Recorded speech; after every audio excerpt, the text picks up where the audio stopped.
নমস্কার বন্ধুরা, আমাদের চ্যানেল শিক্ষামূলক কাহিনীতে আপনাদের সবাইকে আন্তরিক স্বাগতম। আজকের গল্পের নাম উপরওয়ালার ন্যায় বিচার। মা, এই বাড়িতে থাকতে হলে আমাদের কথা মেনেই চলতে হবে, নইলে অন্য কোথাও থাকার ব্যবস্থা করে নাও। আমি দিনরাত পরিশ্রম করি কাদের জন্য, অথচ আমার নিজের পরিবারই দুবেলা শান্তিতে খেতে পারে না। তুমি এই বাড়িটাকে ভেবেছো কি? এটা আমার বাড়ি, কোনো ধর্মশালা নয়। যখন ইচ্ছে তখন এই বাড়িতে চলে আসো, আর এসে আমার স্ত্রীর কাছে খাবার চেয়ে অতিষ্ঠ করো। এইসব আমি আর সহ্য করব না। আবার যদি এমন করো তাহলে ভুলে যাব তুমি আমার মা। তোমাকে এই বাড়ি থেকে বের করে দিতে আমার এক মুহূর্তও লাগবে না। অফিস থেকে ফোনে নিজের মা লক্ষ্মী দেবীর ওপর এভাবেই চিৎকার করছিল তার ছেলে সন্দীপ। ঠিক সেই সময় লক্ষ্মী দেবী খেতে বসেছিলেন। ছেলের মুখে এমন তীক্ষ্ণ অপমানজনক কথা শুনে তার আর একটুও খেতে ইচ্ছে করছিল না। থালায় খাবার রেখে উঠে যেতে চাইলে পুত্রবধূ অঞ্জলি যেন আগে থেকেই ঝাঁপিয়ে পড়ার জন্য প্রস্তুত ছিল। সে রাগে গর্জে উঠল, কি মা, খেতে ইচ্ছা না থাকলে আগে বলতে। এখন যখন খেতে বসেছো, পুরো খাবার শেষ করেই উঠবে, না হলে এরপর থেকে আর কোনোদিন খাবার পাবে না। তখন না খেয়ে বসে থাকবে, সারাদিন শুয়ে থাকো আর শুধু খাবার নষ্ট করো। নিজে যদি একদিন রোজগার করতে তাহলে বুঝতে টাকা রোজগার করা কতটা কঠিন। চুপচাপ বসে সব খেয়ে নাও, নইলে এই খাবার কাল সকালেও খেতে হবে, সেটা ভালো থাক বা নষ্ট হয়ে যাক। চোখ ভরা জল নিয়ে লক্ষ্মীদেবী আবার বসে পড়লেন। অপমান গিলে নিয়ে নীরবে পুরো খাবার শেষ করলেন। পরদিন সকালে ঘুম থেকে উঠতেই তার শরীরটা ভীষণ দুর্বল লাগছিল। অনেক কষ্টে ঘর থেকে বেরিয়ে এসে তিনি পুত্রবধূকে বললেন, বৌমা, খুব দুর্বল লাগছে, আমাকে এক কাপ চা। কথা শেষ হওয়ার আগেই অঞ্জলি রাগে ফেটে পড়ল, মা, আমি এখন স্নান করতে যাচ্ছি, আর সারাক্ষণ শুধু চা চা চা। দিনভর চা খেয়ে কাপ প্লেট সিঙ্কে জমিয়ে রাখো, জানো এগুলো ধুতে কত সাবান সোডা লাগে। কিন্তু না, তোমার তো শুধু টাকা নষ্ট করার কাজ। এই কথাগুলো শুনে লক্ষ্মীদেবীর মন পুরোপুরি ভেঙে গেল। ছেলে আর পুত্রবধূর প্রতিদিনের অপমান আর অশান্তিতে অতিষ্ঠ হয়ে তিনি নিজের ঘরে ফিরে গেলেন। আলমারি থেকে একটি ব্যাগ বের করে তাতে কয়েকটি কাপড় গুছিয়ে রাখলেন।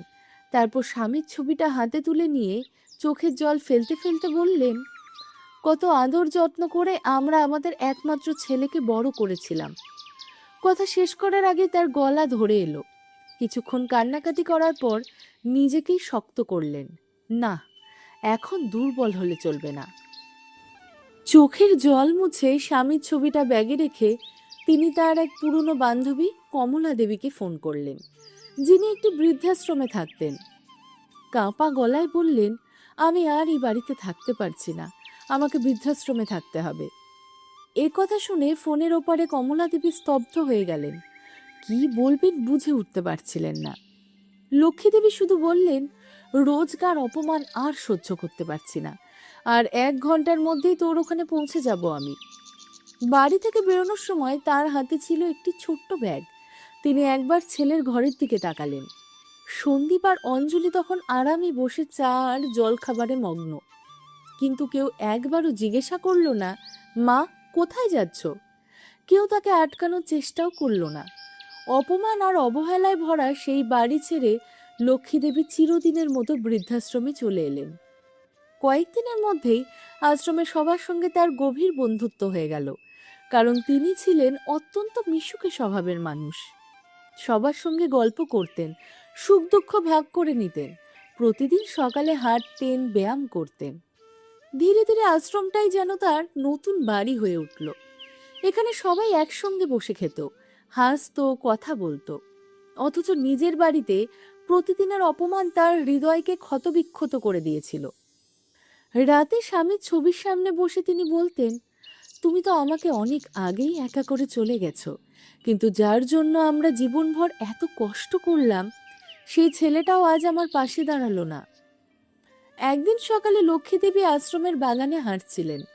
হঠাৎ একটি গাড়ি এসে আশ্রমের ফটকের সামনে থামলো। আশ্রমের সব প্রবীণ মানুষ কৌতূহলী হয়ে তাকিয়ে রইলেন। আবার হয়তো কোনো বৃদ্ধ বাবা মাকে সন্তানরা এখানে ফেলে দিয়ে যাবে। গাড়ি থেকে প্রথমে নামলো এক যুবক। তারপরে সে সাবধানে প্রায় 70 বছরের এক বৃদ্ধাকে নামালো।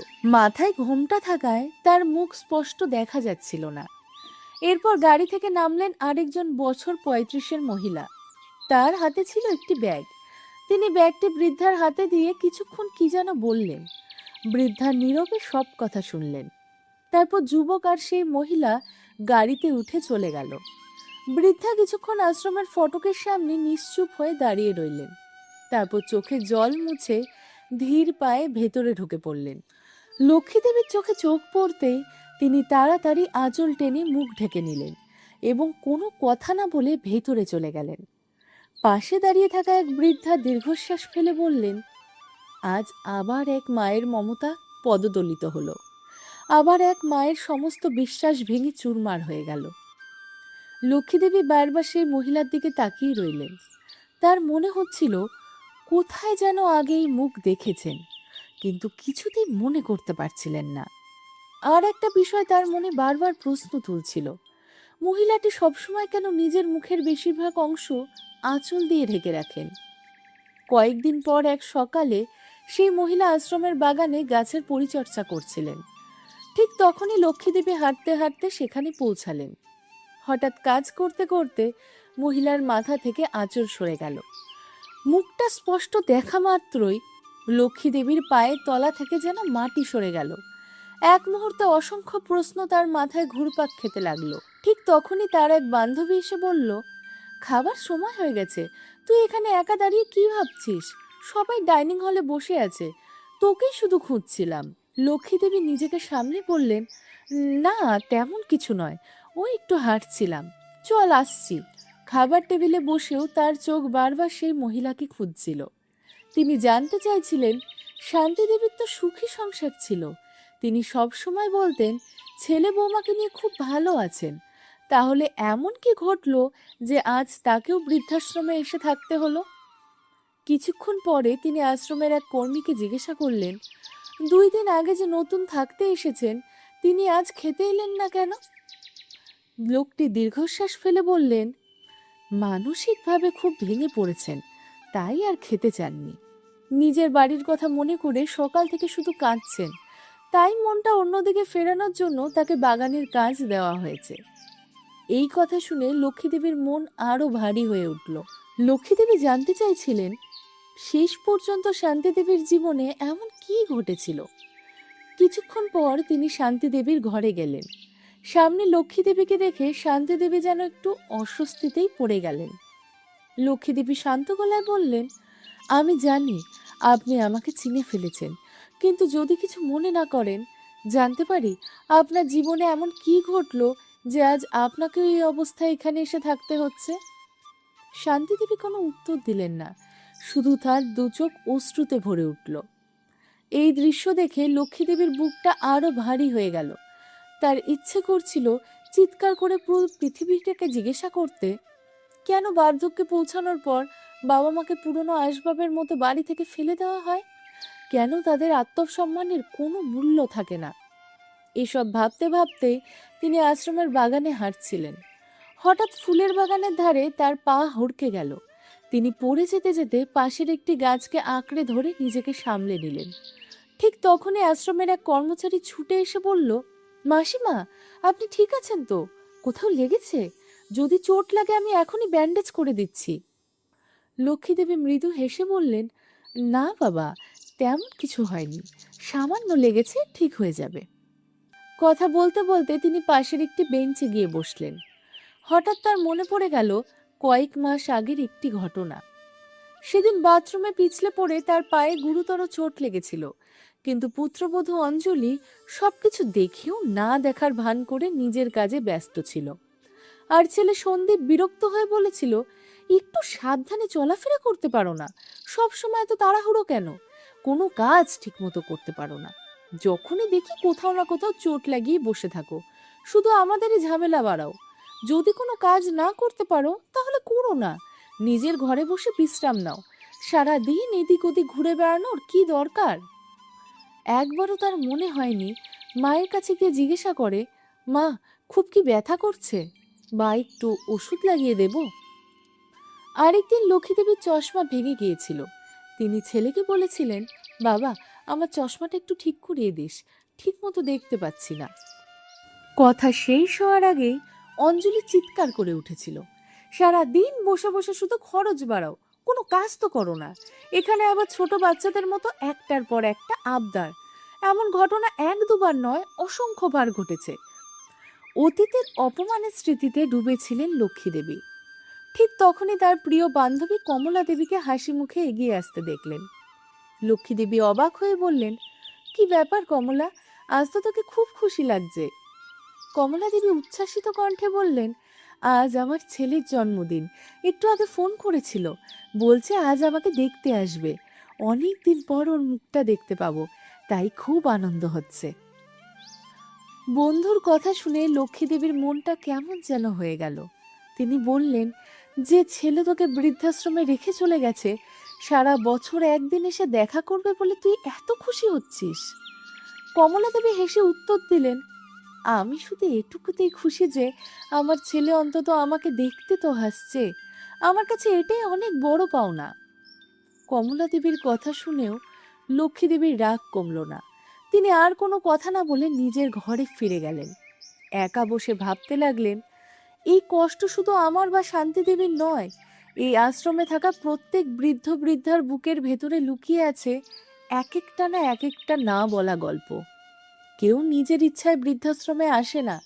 মানুষ তখনই নিজের ঘর ছেড়ে এখানে আসে যখন অপমান আর যন্ত্রণা সহ্য করার শেষ সীমা পেরিয়ে যায়।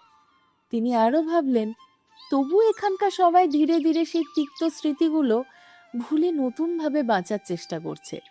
কেউ সময়ের সঙ্গে নিজেকে মানিয়ে নিয়ে হাসতে শিখেছে, আবার কেউ কেউ তো আমার মতো আজও ছেলে বৌমা নাতি নাতনিদের কথা মনে করে নিঃশব্দে কাঁদে। মনের এক কোণে এখনো নিজের বাড়ির জন্য টান আছে, কিন্তু সেই বাড়িতে থাকা মানুষগুলোর দেওয়া ক্ষত আজও শুকায়নি। লক্ষ্মী দেবীর কবিতা লিখতে খুব ভালো লাগতো। মনটা একটু হালকা করার জন্য তিনি মাঝে মাঝেই কলম হাতে বসতেন। একদিন কাগজে নিজের মনের যন্ত্রণা কবিতার ভাষায় লিখতে লিখতে তার চোখ ভিজে উঠল। ঠিক সেই সময় আশ্রমের পরিচালক এসে ডাকলেন, লক্ষ্মী দেবী। তিনি তাড়াতাড়ি কাগজটা ভাঁজ করে হাতে লুকিয়ে ফেললেন। চোখের জল মুছে বললেন, বলুন। পরিচালক মুচকি হেসে বললেন, আপনার ছেলে আর বৌমা আর নাতি আপনাকে দেখতে এসেছে। এই কথাগুলো শুনে লক্ষ্মী দেবী যেন হতবাক হয়ে গেলেন। মুহূর্তের মধ্যেই তার মুখে বিস্ময়ের আর ঘৃণার ছাপও ফুটে উঠল। মনে মনে ভাবলেন, আজ হঠাৎ আমার কথা মনে পড়ল কিভাবে? অফিস ঘরে ঢুকতেই 5 বছরের নাতি গোলু তাকে দেখে আনন্দে চিৎকার করে উঠল, ঠাকুমা, ঠাকুমা বলেই দৌড়ে সে তার পা জড়িয়ে ধরল। লক্ষ্মী দেবীর চোখ দিয়ে অঝরে জল গড়িয়ে পড়তে লাগলো। এতদিন কষ্ট চেপে কোনোভাবে নিজেকে শক্ত রেখেছিলেন, কিন্তু নাতিকে বুকে জড়িয়ে ধরতেই তার মন দুর্বল হয়ে পড়ল। তবুও পরক্ষণেই নিজেকে সামলে নিলেন। কঠিন চোখে ছেলের দিকে তাকিয়ে বললেন, তোরা এখানে কেন এসেছিস? চলে যা, আমার কারোর সঙ্গে দেখা করার দরকার নেই। আমি এখানে ভীষণ ভালো আছি, অন্তত এখানে আমার সঙ্গে দুটো কথা বলার মানুষ আছে। সন্দীপ নরম গলায় বলল, মা, আজ গোলুর জন্মদিন, বাড়িতে ছোট্ট একটা অনুষ্ঠান রেখেছি।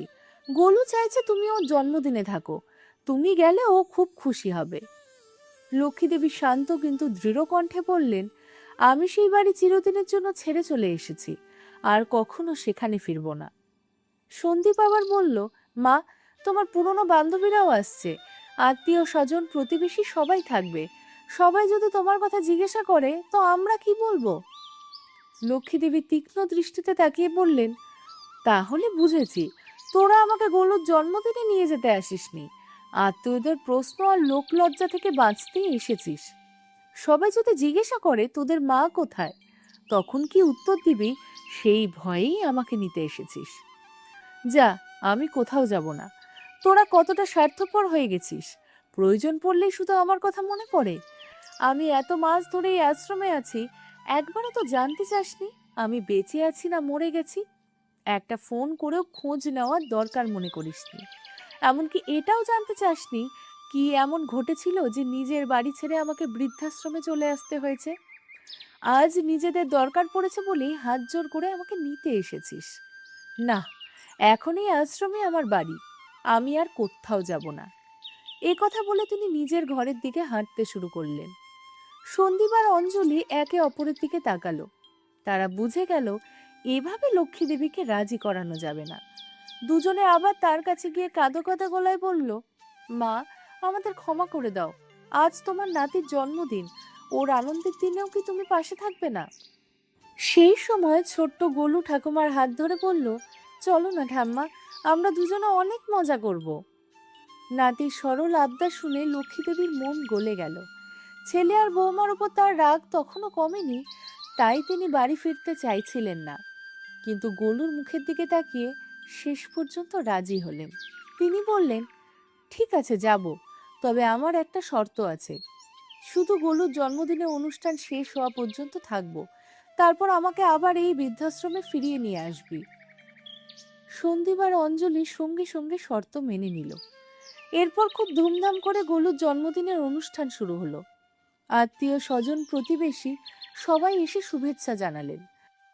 আর বহুদিন পর নিজের পুরনো বান্ধবীদের সঙ্গে দেখা হয়ে লক্ষ্মীদেবীর মনেও এক অদ্ভুত অনুভূতির ঢেউ বয়ে গেল। কিন্তু লক্ষ্মীদেবী কাউকে কিছু বুঝতে দিলেন না। মুখে হাসি রেখেই পুরো জন্মদিনের অনুষ্ঠান উপভোগ করলেন। তবে তার মনের ভেতরে তখন অন্য এক পরিকল্পনা চলছিল। তিনি মনে মনে ভাবছিলেন, আগামীকাল আমি আমার ছেলে আর বৌমাকে এমন এক চমক দেব যার কথা তারা স্বপ্নেও ভাবতে পারেনি। অনুষ্ঠান শেষ হতে হতে অনেক রাত হয়ে গেল। তাই সেদিন লক্ষ্মীদেবী নিজের পুরনো বাড়িতেই থেকে গেলেন। রাতে নিজের ঘরে শুতে গিয়ে চারিদিকে তাকাতেই স্বামী শিবশঙ্কর বাবুর স্মৃতি যেন জীবন্ত হয়ে উঠল। তিনি যেন শুনতে পেলেন সেই চেনা কণ্ঠস্বর। তিনি বলছেন, শুনছ লক্ষ্মী, দুটো রুটি খেয়ে কি আর পেট ভরে? আর একটা রুটি দাও দেখি। এই তো গরম গরম সেঁকে দিচ্ছি, তুমি পেট ভরে খেলে আমারও মন ভরে যায়। মনে মনে যেন শিবশঙ্কর বাবুর উত্তরও শুনতে পেলেন, না লক্ষ্মী, আমার পেট ভরে গেছে, আর কত খাওয়াবে? স্মৃতির সাগরে ডুবে লক্ষ্মী দেবীর চোখ ভিজে উঠল। তিনি ভাবতে লাগলেন, কি সুন্দর দিনই যা ছিল। আমরা সবাই কত আনন্দে একসঙ্গে থাকতাম। তখন বৌমা কত যত্ন করত, আর আজ একটা রুটির জন্য আমাকে অপমান সহ্য করতে হয়েছে। বাজার থেকে সবজি আনা থেকে শুরু করে পুরো বাড়ি পরিষ্কার করা, সব কাজই আমার উপরই চাপিয়ে দিত। এসব কাজ করতে করতে আমার কোনো আপত্তি ছিল না, কিন্তু সব কিছু করার পরও যদি সম্মান না মেলে, তাহলে সেই জীবন রেখে কি লাভ? এসব ভাবতে ভাবতেই কখন যে তার চোখ লেগে গিয়েছিল তিনি নিজেও বুঝতে পারেননি। পরদিন সকালে ঘুম ভাঙতেই দেখলেন সন্দীপ আর অঞ্জলি দুজনই তৈরি হয়ে তার অপেক্ষায় দাঁড়িয়ে আছে। তিনি ঘর থেকে বেরোতেই অঞ্জলি বলল, চলো মা, তৈরি হয়ে নাও, তোমাকে আবার বৃদ্ধাশ্রমে পৌঁছে দিয়ে আসি। কথাটা বললেও অঞ্জলির মনে তখন অন্য চিন্তা চলছিল। যদি মা আবার এখানেই থেকে যাওয়ার সিদ্ধান্ত নিয়ে নেয়, তার আগে যত তাড়াতাড়ি সম্ভব তাকে আশ্রমে পৌঁছে দেওয়াই ভালো। লক্ষ্মী দেবী সবই বুঝতে পারছিলেন। ছেলে আর বৌমার মনের কথা তার অজানা ছিল না। তাই তিনিও দ্রুত স্নান সেরে তৈরি হয়ে নিলেন। গাড়িতে উঠতে গিয়ে একবার অঞ্জলির মুখের দিকে তাকালেন। তার ঠোঁটে ফুটে উঠেছিল স্বস্তির হাসি। সেই হাসি দেখে লক্ষ্মী দেবী মনে মনে বললেন, আজ তোমাকে এমন একটা শিক্ষা দেব, এরপর আর কোনোদিন বৃদ্ধাশ্রমের নাম মুখেও আনতে পারবে না। গাড়ি চলতে শুরু করলো। জানলার বাড়ি তাকিয়ে লক্ষ্মী দেবী শেষবারের মতো নিজের বাড়িটাকে দেখলেন। তারপর মনে মনে বললেন, যেখানে মনে শান্তি মেলে সেখানেই তো আসল বাড়ি। এখন তো ছেলে বৌমা শুধু আমাকে বিদায় করার অপেক্ষায় ছিল। এমন বাড়িতে থেকে আর কি হবে? বৃদ্ধাশ্রমে অনেক ভালো। সেখানে নিজের ইচ্ছে মতো খাই, নিজের ইচ্ছা মতো থাকি, নিজের পছন্দের কাজ করি, কারোর অপমান, কারোর তিরস্কার নেই। কিছুক্ষণ পর গাড়ি বৃদ্ধাশ্রমের সামনে এসে থামলো। সন্দীপ আর অঞ্জলি গাড়ি থেকে নেমে দাঁড়ালো। লক্ষ্মী দেবীও নেমে আশ্রমের ভেতরে ঢুকতে লাগলেন। হঠাৎ কয়েক পায়ে গিয়ে তিনি থেমে পিছনে ফিরে ডাকলেন, শোন, যাস না, দাঁড়া, তোদের একজনের সঙ্গে দেখা করাতে চাই। দুজনই অবাক হয়ে তার পিছু নিল। আশ্রমের ভেতরে ঢুকে লক্ষ্মী দেবী এক কর্মচারীকে বললেন, শান্তি দেবীকে একটু ডেকে দেবেন। কিছুক্ষণ পর শান্তি দেবী বাইরে এলেন। তাকে দেখি সন্দীপ বিস্ময়ে স্থির হয়ে গেল, আর অঞ্জলির মুখের রং এক মুহূর্তে উড়ে গেল।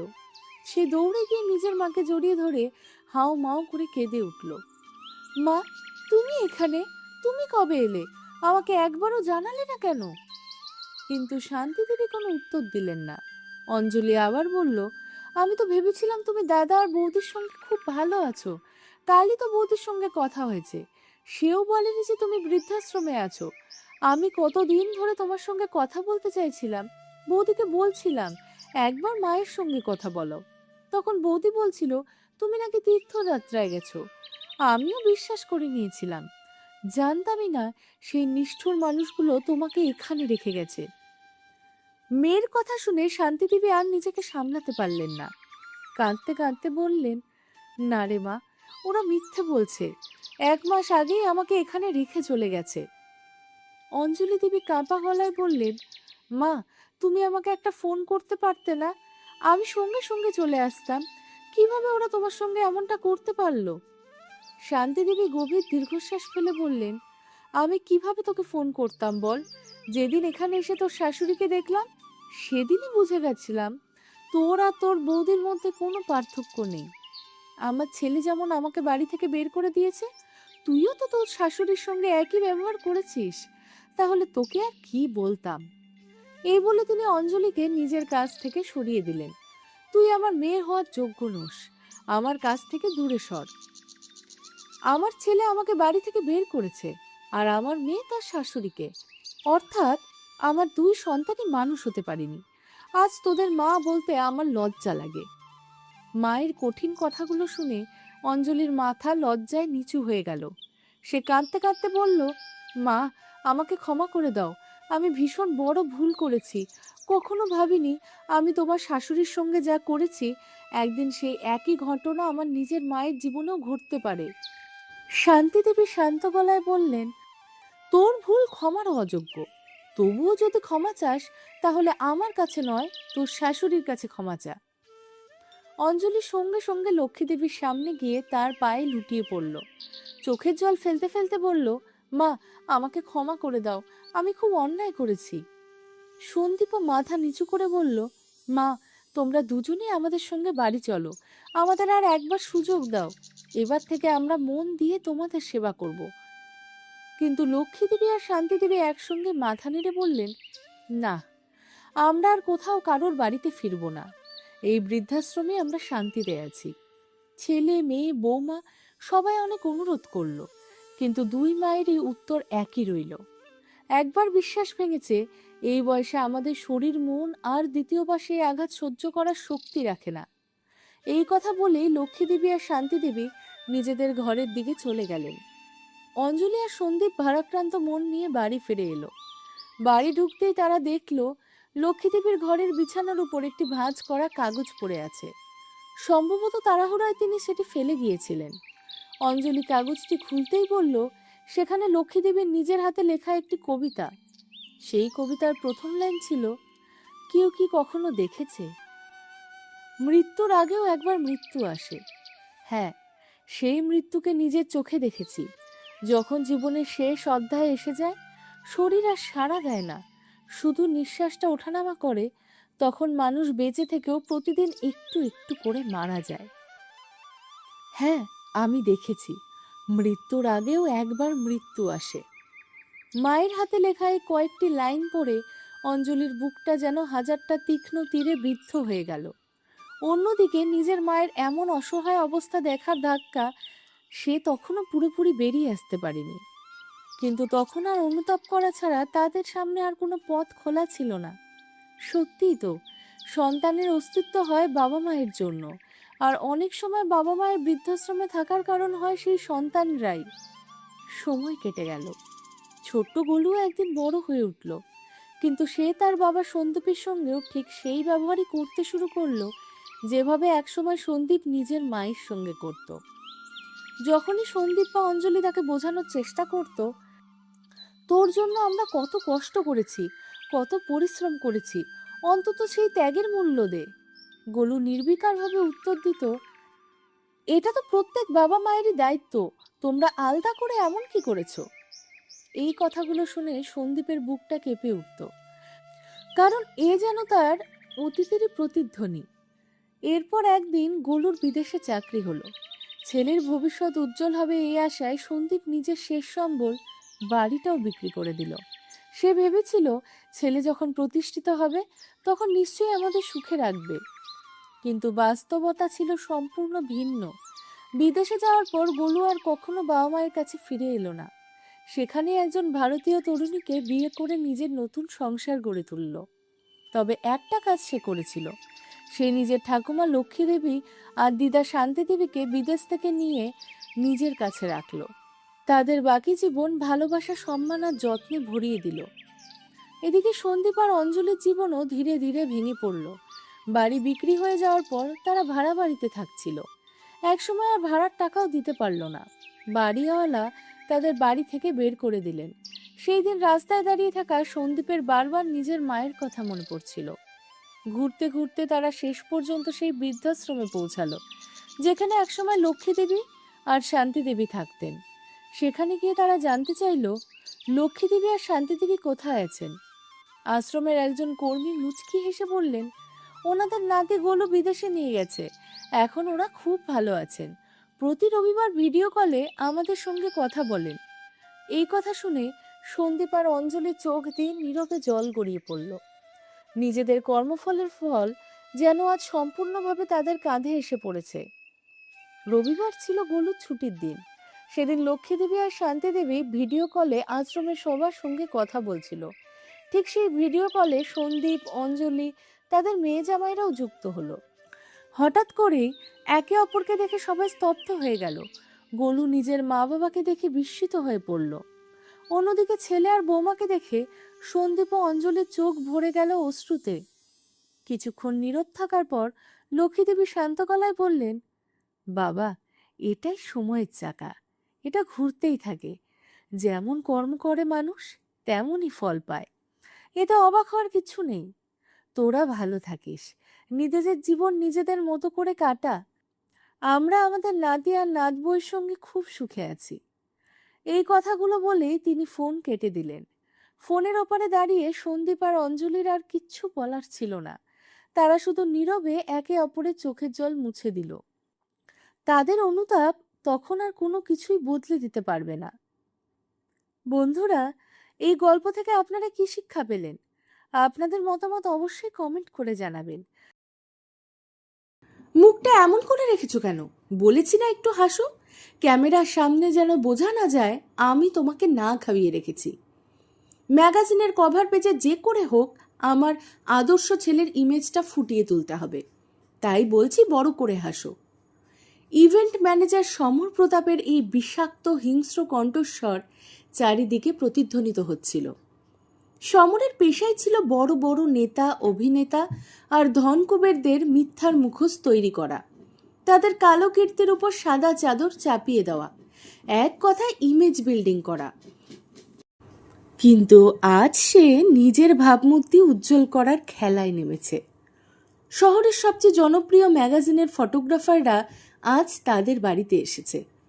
ক্যামেরার ফ্ল্যাশ একের পর এক ঝলসে উঠছে। ক্যামেরার সামনে দাঁড়িয়ে আছেন ৭৫ বছরের বৃদ্ধ রঘুবীর বাবু, নিউমোনিয়ায় আক্রান্ত, জ্বরে কাঁপতে থাকা এক অসহায় মানুষ। রঘুবীর বাবু ছিলেন একজন অবসরপ্রাপ্ত সরকারি স্কুল শিক্ষক। সারা জীবনের সঞ্চয়, পৈতৃক ভিটে, নিজের সুখ শান্তি সবকিছু বিক্রি করে ছেলেকে বিদেশে পড়িয়েছিলেন। নিজের স্বপ্ন বিসর্জন দিয়ে সমরের ইভেন্ট ম্যানেজমেন্ট কোম্পানি দাঁড় করিয়েছিলেন। আজ সেই ছেলেই তাকে কঙ্কালসার অসুস্থ দুর্বল শরীরে জোর করে চাপিয়ে দিয়েছে একটা ভারী ১,০০,০০০ টাকার ডিজাইনার লাল শেরওয়ানি। প্রচণ্ড জ্বরে তার বুক ব্যথা করছিল। ভারী শেরওয়ানির ওজনে তার নুয়ে পড়া কাঁধ আর বইতে পারছিল না। কিন্তু সমর শক্ত করে বাবার কাঁধ চেপে ধরে দাঁড়িয়েছিল, মুখে ভদ্র সাজানো সংস্কারী হাসি। ফটোগ্রাফারদের ছবি তুলতে তুলতে বললেন, অসাধারণ মিস্টার সমর, এত ধনী হয়েও বাবাকে যেভাবে সম্মান করেন, আজকের যুব সমাজের জন্য আপনি সত্যি এক অনুপ্রেরণা। সমর বিন্দুমাত্র দ্বিধা না করে মিথ্যে হাসি দিয়ে বলল, বাবাই তো আমার স্বর্গ, তাকে ছাড়া আমার অস্তিত্বই নেই। এই নির্মম মিথ্যেটা শুনে রঘুবীরবাবু চোখ ভরে উঠল জলে। ফটোগ্রাফাররা ক্যামেরা গুছিয়ে বাড়ি থেকে বেরিয়ে যেতেই মুহূর্তের মধ্যে সমরের মুখে সেই ভদ্রতার মুখোশ খুলে পড়ল। বেরিয়ে এলো তার আসল রূপ, এক নিষ্ঠুর হিংস্র রূপ। সে চিৎকার করে বলল, তুমি কি একেবারে পাগল হয়ে গেছো? বলেই বাবার গা থেকে দামি শেরওয়ানিটা হিংস্রভাবে টেনে খুলতে চাইল। রঘুবীরবাবু কাতর স্বরে বললেন, আস্তে বাবা, আমার বুকে খুব ব্যথা করছে, বোতামগুলো গায়ে বিচ্ছে। সমর রাগে ফুঁসে উঠল, তোমার ব্যথা নিয়ে আমার কিচ্ছু যায় আসে না। তোমার ঘাম দিয়ে ডিজাইনার জামাটা নষ্ট হয়ে যাবে। এটা ভাড়া করা, 1,00,000 টাকা ভাড়া। যদি একটুও দাগ লাগে টাকা আমার পকেট থেকেই যাবে। বলে সে এক ঝটকায় শেরওয়ানিটা খুলে নিল। ভারসাম্য হারিয়ে ঠান্ডা মার্বেলের মেঝেতে পড়ে গেলেন রঘুবীরবাবু। শেরওয়ানির নিচে তার গায়ে ছিল শুধু একটা পুরনো ছেঁড়া সুতির পাঞ্জাবি।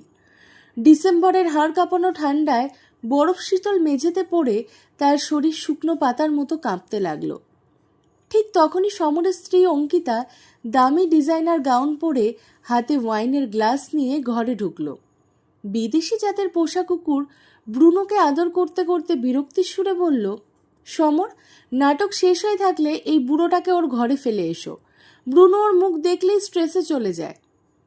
রঘুবীরবাবু তখনও হাঁটু গেড়ে মাঝিতে বসে খুব কষ্ট করে শ্বাস নিচ্ছিলেন।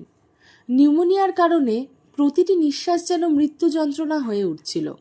তিনি কাঁপা গলায় বললেন, বৌমা, সমর, আমার খুব জ্বর, কাশির সিরাপ আর নিউমোনিয়ার ওষুধ গতকাল রাতেই শেষ হয়ে গেছে। আমার শ্বাস নিতে খুব কষ্ট হচ্ছে। আমার সরকারি পেনশনের এটিএম কার্ড তো তোর কাছেই আছে বাবা, শুধু 500 টাকা দে, আমি কাজের লোককে দিয়ে ওষুধ আনিয়ে নেব। পেনশন শব্দটা শুনেই অঙ্কিতা ঠোঁটে তাচ্ছিল্যের হাসি ফুটিয়ে বলল, তোমার ওই 15,000 টাকার সামান্য পেনশনে আমার ব্রুনোর 1 মাসের বিদেশি শ্যাম্পু আর ডগ ফুডও হয় না। কোটি টাকার ফার্ম হাউসে বসে ফ্রিতে খাচ্ছ, তার উপর আবার দামি ওষুধও চাই। সে ড্রয়ার খুলে 3 মাস আগের মেয়াদোত্তীর্ণ হয়ে যাওয়া এক প্যারাসিটামলের পাতা বের করলো। তারপর সেটা রঘুবীরবাবুর মুখের দিকে ছুঁড়ে দিয়ে বলল, নাও, এটা জলে গুলে খেয়ে নিও, জ্বর কমে যাবে। তোমার চিকিৎসার পেছনে রোজ রোজ টাকা খরচ করার মতো সময় আমাদের নেই। অঙ্কিতার নিষ্ঠুর কথায় ঘরটা যেন আরো ভারী হয়ে উঠল। সমর পাশে দাঁড়িয়ে নিশ্চিন্তে ওয়াইনের গ্লাসে চুমুক দিতে থাকলো। তার আজকের অভিনয় সফল হয়েছে। সংবাদ মাধ্যমে আদর্শ ছেলের ছবি ছাপা হবে, এটাই ছিল তার লক্ষ্য। বাবার কান্না, কষ্ট, অসহায়তা কিছুই আর তাকে স্পর্শ করছিল না। রঘুবীরবাবু কাঁপা হাতে সেই মেয়াদোত্তীর্ণ ওষুধগুলো তুলে নিলেন। তারপর দেওয়াল ধরে ধীরে ধীরে হাঁটতে হাঁটতে সিঁড়ির নিচে থাকা স্যাঁতস্যাঁতে অন্ধকার ছোট্ট ঘরটার দিকে ফিরে গেলেন। সন্ধ্যা ধীরে ধীরে নেমে এলো। আজ অঙ্কিতার বাড়িতে শহরের সবচেয়ে ধনী ও অভিজাত মহিলাদের কিটি পার্টি বসেছে। পুরো বাড়ি বিদেশি ফুল দিয়ে সাজানো হয়েছে। শহরের নামি দামি শেফদের ডেকে আনা হয়েছে। তারা ইতালিয়ান, মেক্সিকান আর কন্টিনেন্টাল নানা রকম মুখরোচক খাবার তৈরি করছে। বিশাল ডাইনিং টেবিল জুড়ে সাজানো অসংখ্য সুস্বাদু পদ।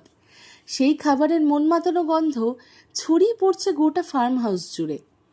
কিন্তু রঘুবীরবাবুর ভাগ্যে গতকাল দুপুরের পর থেকে এক টুকরো খাবারও জোটেনি। আগের রাতের কাজের লোক যে রুটিটা দিয়েছিল সেটা ছিল কুকুরের ফেলে দেওয়া খাবার। অপমান সইতে না পেরে তিনি সেটা খাননি। এখন খিদেয় তার পেট মোচড় দিচ্ছে, মনে হচ্ছে যেন ভেতর থেকে কেউ ধারালো ছুরি চালাচ্ছে। জ্বর আর দুর্বলতায় মাথা ঝিমঝিম করছে, আর সেই তাজা খাবারের গন্ধ যেন তার ক্ষুধার্ত শরীরকে আরও নির্মমভাবে কষ্ট দিচ্ছে।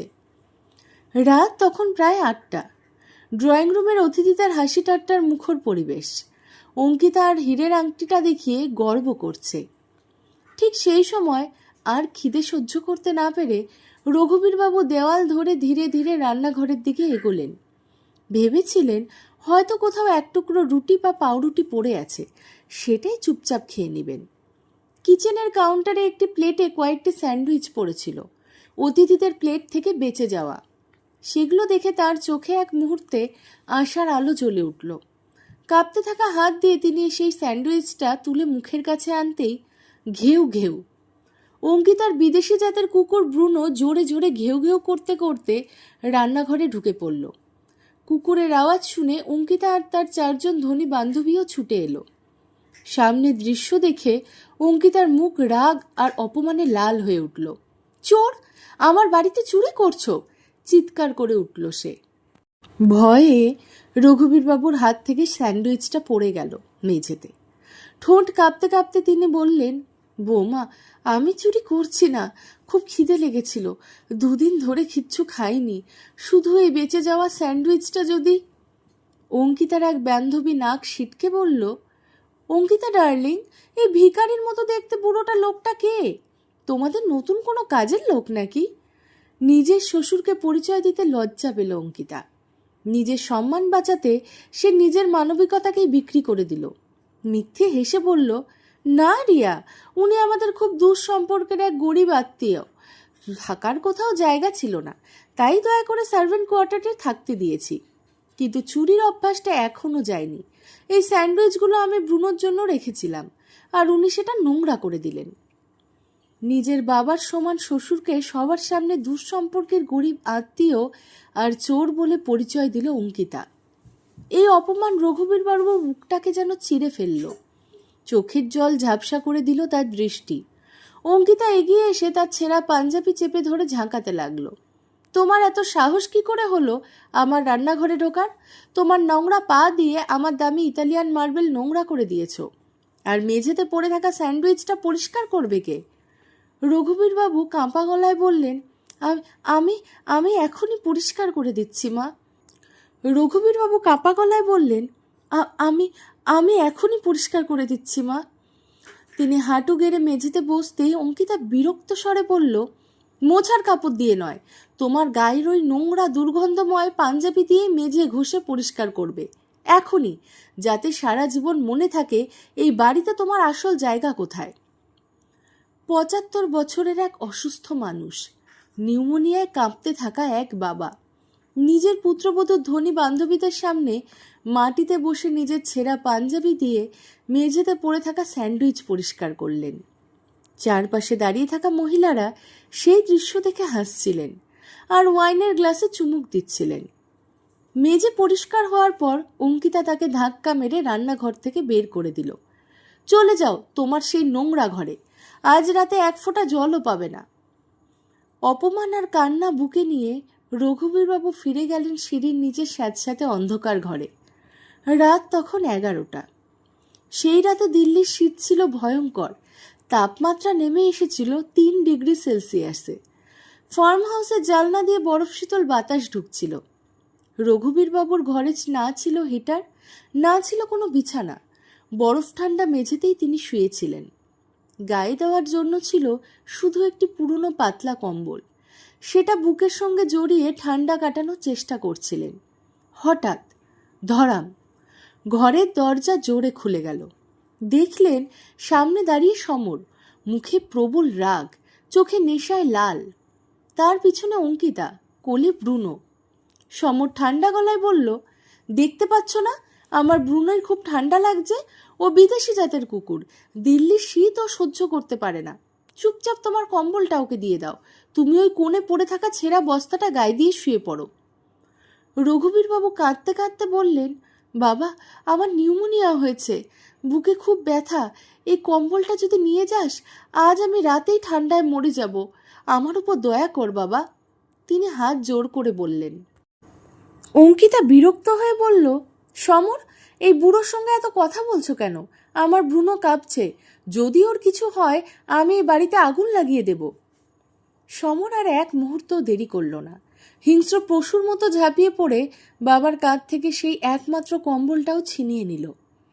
ঠান্ডায় রঘুবীরবাবুর শরীর গুটিয়ে ছোট্ট বলের মতো হয়ে গেলেন। সমর কম্বলটা ব্রুনোর গায়ে জড়িয়ে দিল। কুকুরটা আরামে অঙ্কিতার কোলে গুটিসুটি মেরে শুয়ে পড়ল।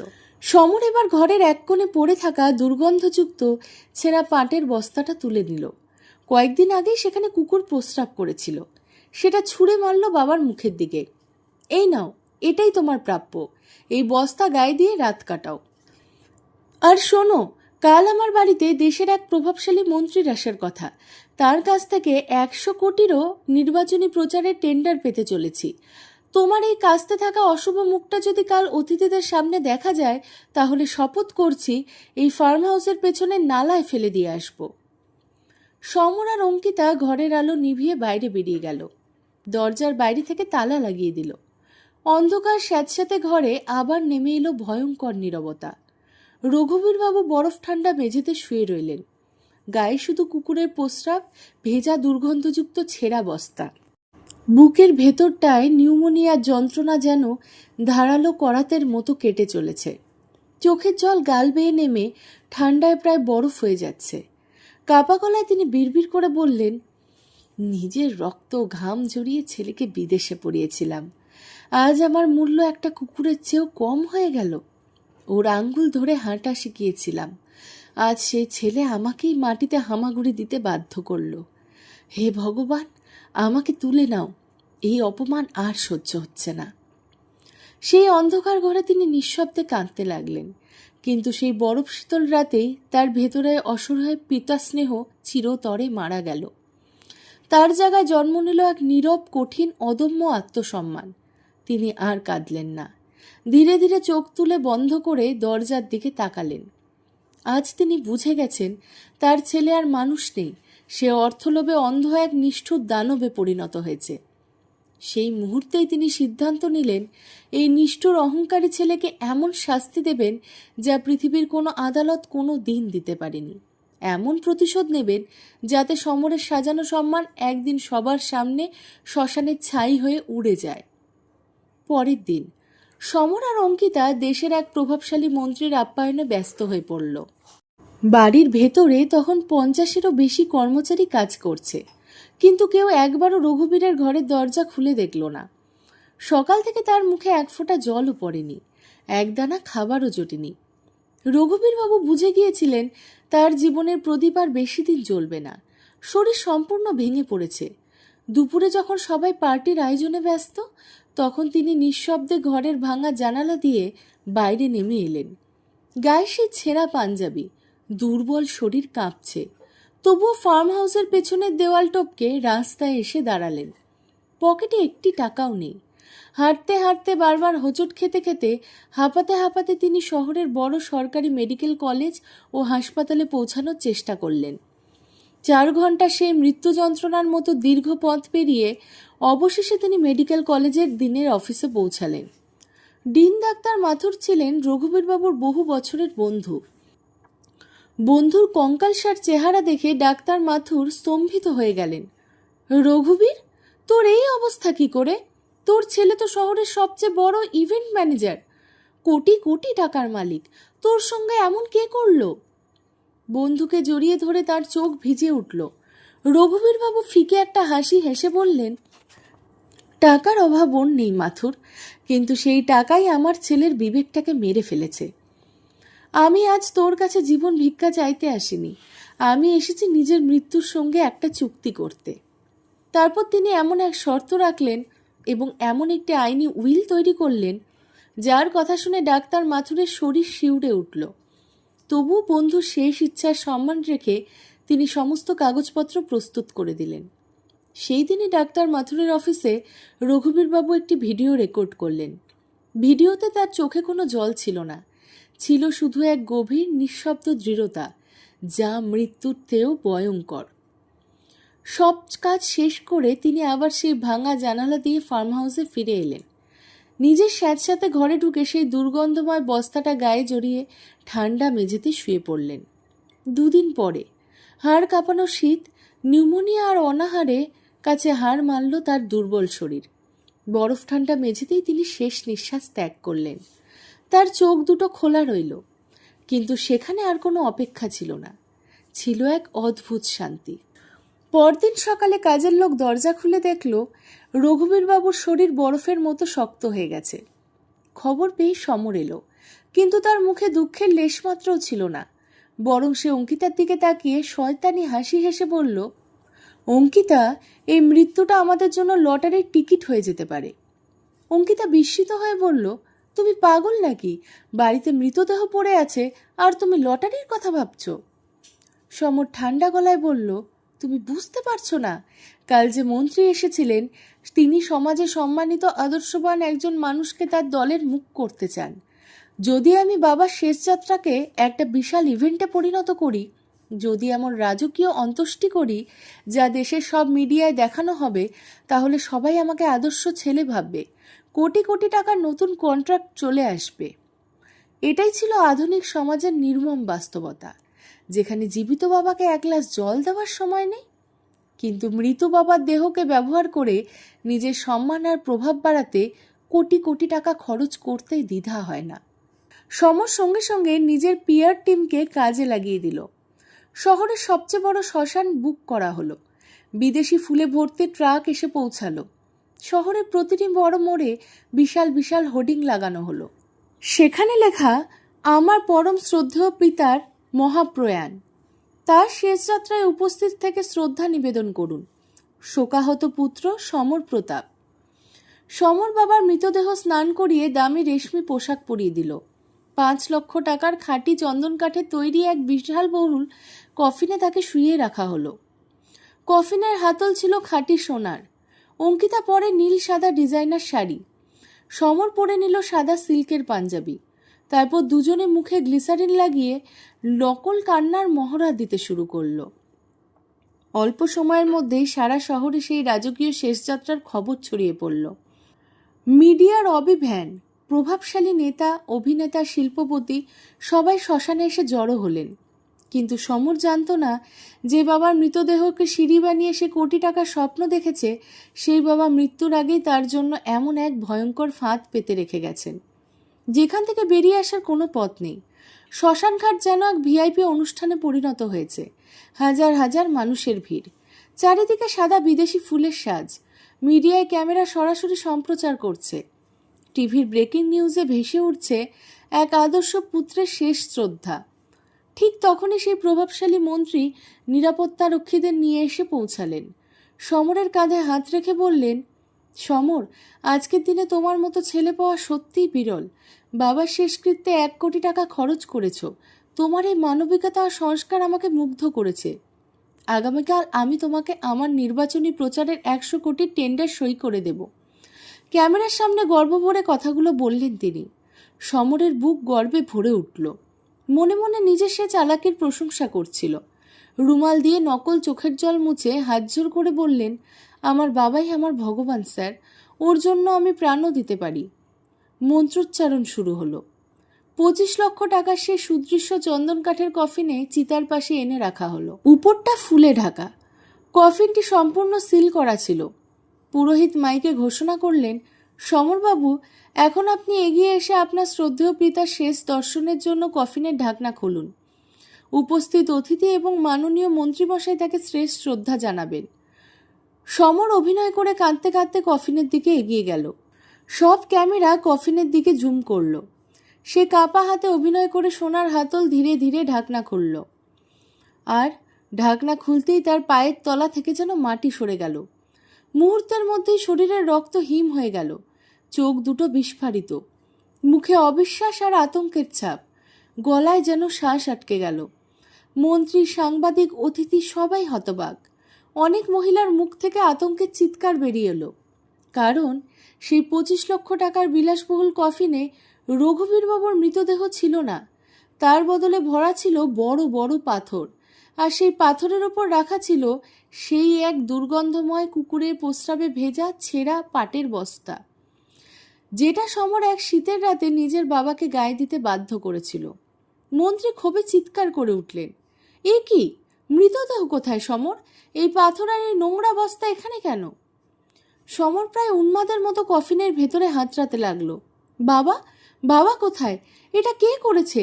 এটা ষড়যন্ত্র। ভয়ে অঙ্কিতা পিছিয়ে গিয়ে দেওয়ালে ধাক্কা খেল। পুরো শ্মশানঘাটে হইচই পড়ে গেল। জাতীয় টেলিভিশনে লাইভ সম্প্রচারে দেখানো হচ্ছে কফিন ভর্তি পাথর আর সেই নোংরা বস্তা। ঠিক তখনই শ্মশানের ফটকের সামনে একটি অ্যাম্বুলেন্সের সাইরেন বেজে উঠল। অ্যাম্বুলেন্স থেকে নামলেন ডাক্তার মাথুর এবং তার সঙ্গে পুলিশ কমিশনার। দ্রুত এগিয়ে এসে ডাক্তার মাথুর সমরের সাদা পাঞ্জাবির কলার শক্ত করে চেপে ধরলেন। এক ঝটকায় তাকে পিছনে ঠেলে দিয়ে গর্জে উঠলেন, এটা কোনো ষড়যন্ত্র নয় সমর, এটা পাথর আর এই কুকুরের বস্তাই তোমার আসল পরিচয়। মৃত্যুর আগে তোমার বাবা ঠিক করেছিলেন সারা পৃথিবীকে তোমার আসল মুখ দেখিয়ে দিয়ে যাবেন।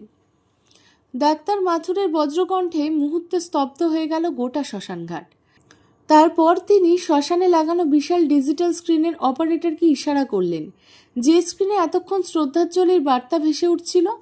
হঠাৎ সেটি অন্ধকার হয়ে গেল, আর পরের মুহূর্তেই সেখানে চালু হলো রঘুবীরবাবুর মৃত্যুর আগে রেকর্ড করে যাওয়া সেই শেষ ভিডিও। এটাই ছিল রঘুবীরবাবুর শেষ ভিডিও। ভিডিওতে দেখা গেল তিনি ডাক্তার মাথুরের অফিসে বসে আছেন, শরীরে ভীষণ দুর্বল, অসুস্থ, গায়ে সেই পুরনো ছেঁড়া পাঞ্জাবি। তার মুখের গভীর নীরবতা, চোখের অসীম যন্ত্রণা দেখে শ্মশানঘাটে উপস্থিত প্রত্যেক মানুষের শরীর যেন কাঁটা দিয়ে উঠল। তিনি ধীরে ধীরে কথা বলতে শুরু করলেন। কণ্ঠস্বর কাঁপছিল, কিন্তু সেই কাঁপা গলাতেও ছিল এক অদ্ভুত শান্তি। আমার নাম রঘুবীর। আপনারা যদি এই ভিডিওটি দেখে থাকেন, তার মানে আমি আর এই পৃথিবীতে নেই। আর আমার ছেলে সমর নিশ্চয়ই এই মুহূর্তে আমার মৃতদেহের সামনে দাঁড়িয়ে মিথ্যে কান্নার অভিনয় করছে। পুরো শ্মশানঘাটে নিস্তব্ধ হয়ে গেল। সমরের মুখ মুহূর্তে ফ্যাকাশে হয়ে গেল, যেন শরীরে সব রক্ত শুকিয়ে গেছে। রঘুবীরবাবু বলতে লাগলেন, সমর, তুই হয়তো পুরো পৃথিবীটাকে ঠকিয়েছিস, কিন্তু মৃত্যুকে ঠকাতে পারিসনি। হাড় কাঁপানো শীতে তুই আমাকে এক ফোঁটা জলও দিসনি। আমার একমাত্র কম্বলটা কেড়ে নিয়ে নিজের কুকুরের গায়ে জড়িয়ে দিয়েছিলি, আর আমাকে দিয়েছিলি কুকুরের প্রস্রাবে ভেজা সেই দুর্গন্ধময় ছেঁড়া বস্তা। আমাকে একটি বন্ধ ঘরে ধুকে ধুকে মরার জন্য ফেলে রেখেছিলি। ভিডিওর প্রতিটি কথা শুনে উপস্থিত মন্ত্রীর চোখে ঘৃণার আগুন জ্বলে উঠল। তিনি তীব্র ঘৃণার দৃষ্টিতে সমরের দিকে তাকালেন। রঘুবীরবাবু আবার বললেন, কিন্তু বাবা, আমি আমার মৃতদেহ তোকে দিতে পারতাম না, কারণ আমি জানতাম তুই আমার লাশ নিয়েও ব্যবসা করবি, নিজের সম্মান বাড়ানোর জন্য আমার মৃত্যুকেও ব্যবহার করবি। তাই মৃত্যুর আগেই আমি আমার পুরো দেহ এই সরকারি মেডিকেল কলেজে দান করে দিয়েছি, যাতে আমার মৃত্যুর পর মেডিকেল পড়ুয়ারা আমার শরীর থেকে শিক্ষা নিতে পারে। বিজ্ঞান অন্তত আমার দেহটাকে সেই সম্মান দেবে, যা তুই আমাকে জীবিত অবস্থায় কোনো দিন দিসনি। এরপর রঘুবীরবাবু মৃদু এক বেদনা ভরা হাসি হেসে এমন একটি কথা বললেন, যা সমরের আত্মাকে যেন টুকরো টুকরো করে দিল। আমি ডাক্তার মাথুরকে বলেছিলাম, আমার মৃত্যুর পর যখন আমার ছেলে আমার শেষকৃত্যের নাটক করবে, তখন যেন আমার মৃতদেহের বদলে কফিনে রাখা হয় কিছু পাথর আর সেই ছেঁড়া বস্তাটা। কারণ সমর, সারা জীবন তুই আমাকে মাত্র দুটো জিনিসই দিয়েছিস, একটা পাথরের মতো কঠিন হৃদয়, আর একটা কুকুরের সেই নোংরা বস্তা। আজ তোর দেওয়া সেই ভালোবাসা আমি এই কফিনের মধ্যেই তোর কাছে ফিরিয়ে দিলাম। বিদায়। ভিডিও শেষ হয়ে গেল, ডিজিটাল স্ক্রিন কালো হয়ে গেল, কিন্তু শ্মশানঘাটে যে ঝড় উঠল তা সমরের গোটা অস্তিত্ব ধ্বংস করে দেওয়ার জন্য যথেষ্ট ছিল। হঠাৎ মন্ত্রী ক্রোধে ফেটে পড়লেন। তিনি ছুটে এসে সজোরে সমরের মুখে একটি চড় মারলেন। সমরের ঠোঁট ফেটে রক্ত বেরিয়ে এলো। সে ছিটকে গিয়ে সেই পাথর আর নোংরা বস্তা ভরা কফিনের উপরে পড়ে গেল। মন্ত্রী বজ্রকণ্ঠে বললেন, আমাকে তুমি তোমার ভণ্ড সংস্কার দেখাচ্ছিলে সমর? নিজের বাবার চিতার উপর দাঁড় করিয়ে তুমি তোমার পিআর কোম্পানির সাম্রাজ্য গড়ছো? তুমি মানুষ নও, তুমি একটা জীবন্ত শয়তান। তারপর তিনি নিজের সচিবের দিকে তাকিয়ে আদেশ দিলেন, এক্ষুনি ওর কোম্পানির সব চুক্তি বাতিল করো, আর আমার দলের সব কাজ থেকে ওকে আজীবনের জন্য ব্ল্যাক লিস্ট করো। সমর হাঁটু গেড়ে বসে কাঁদতে লাগলো। স্যার, আমাকে ক্ষমা করে দিন। আমার কেরিয়ার শেষ হয়ে যাবে, আমার সম্মান ধুলোয় মিশে যাবে, আমি সব ব্যাখ্যা করতে পারি। কিন্তু আজ আর তার কথা শোনার মতো কেউ ছিল না। মিডিয়ার ক্যামেরা জাতীয় টেলিভিশনে সরাসরি দেখাচ্ছিল এই সময়ের তথাকথিত আদর্শ ছেলের অধঃপতনের দৃশ্য।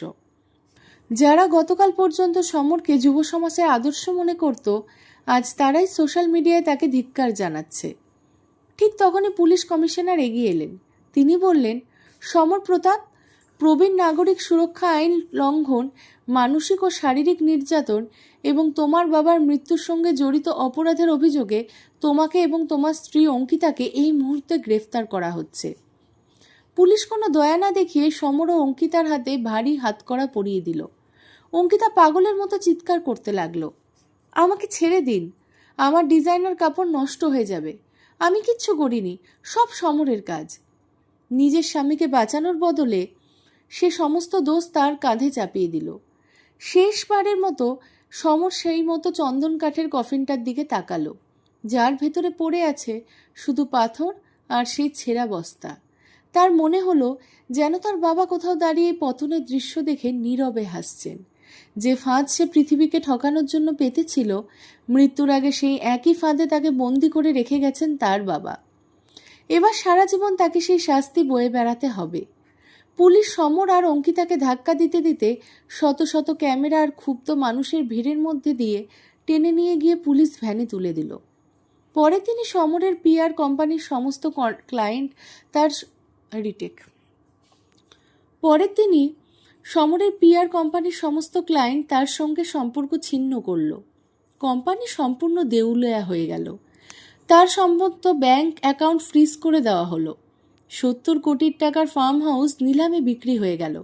আদালত সমরকে 10 বছরের কঠোর কারাদণ্ড দিল। জেলের স্যাঁতস্যাঁতে ঠান্ডা অন্ধকার সেলে ডিসেম্বরের কনকনো শীতে তার গায়ে জুটল শুধু একটি পুরনো দুর্গন্ধময় কম্বল। প্রতি রাতে সে ঠান্ডা মেঝেতে গুটিসুটি মেরে কাঁদতে থাকে। বারবার কানে ভেসে ভেসে আসে বাবার সেই অসহায় কণ্ঠ, বাবা, আমার বুকে কফ জমে যাচ্ছে, আমাকে বাঁচা। সমর পাগলের মতো জেলের লোহার শিক ধরে মাথা ঠুকতে ঠুকতে চিৎকার করে, বাবা, আমাকে সেই কুকুরের কম্বলটাই দাও, আমি ঠান্ডায় জমে যাচ্ছি, বাবা, আমাকে ক্ষমা করে দাও। কিন্তু সেই অন্ধকার কারাগার তার কান্না শোনার মতো একটি কুকুরও ছিল না।